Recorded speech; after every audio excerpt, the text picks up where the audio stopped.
Hey folks, welcome back. We are on location here, 42 degrees and a foggy day in Modesto, California, in a nondescript industrial park.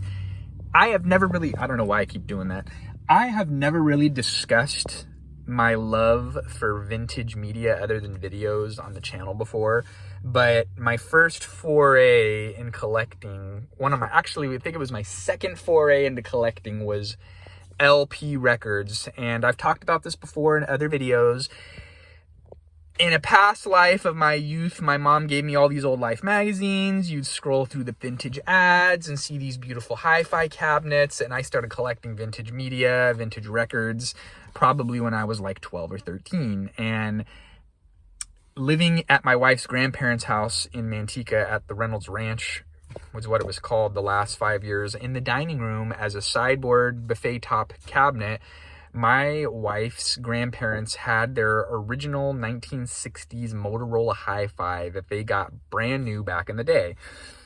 And it had never worked as long as we lived there. AM/FM radio, Motorola turntable, fully automatic changer.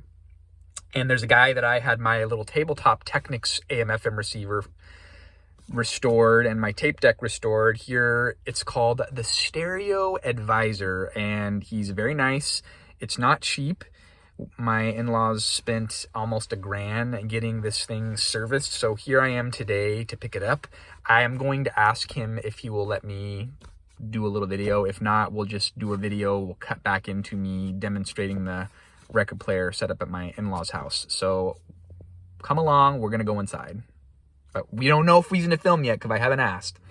So if not, you're not coming inside. But there it is, the Stereo Advisor, Modesto, California. Wow. So this, you said, was a transitional period between solid state and tubes, yes. And tubes. Yeah. I don't know, you want to lock it up that part or...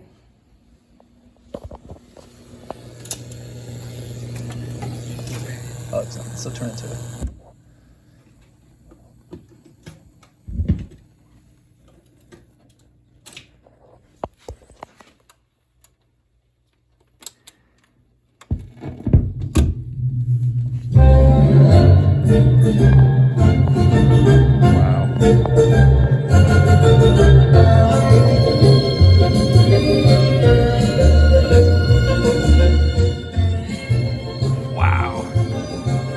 Has really good sound.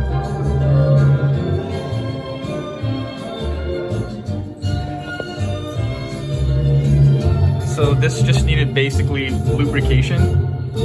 This just basically needed like lubrication for the record player. Let me turn you looking. Yeah, actually it's very clean now in the way. So that's the reverb on that side? Yeah, the one at the bottom here. Actually pre-amplifier, and this is the reverb. Oh, I see that. That was popular back in the 60s and 70s. Yeah. So that was a little disappointing. It was working fine when he was doing the demonstration, as you saw in the video clip. And then we changed it from phono to FM, and it started freaking out and being all weird. And he said, come back later, maybe after the holidays. So kind of disappointed, but better now that it happened while it was still there at his workshop than me driving it 90 miles up to my in-laws house to deliver it and then it not work. So this is to be concluded, which will seem like a flash because we're going to splice all these clips together. Until next time, we'll be back.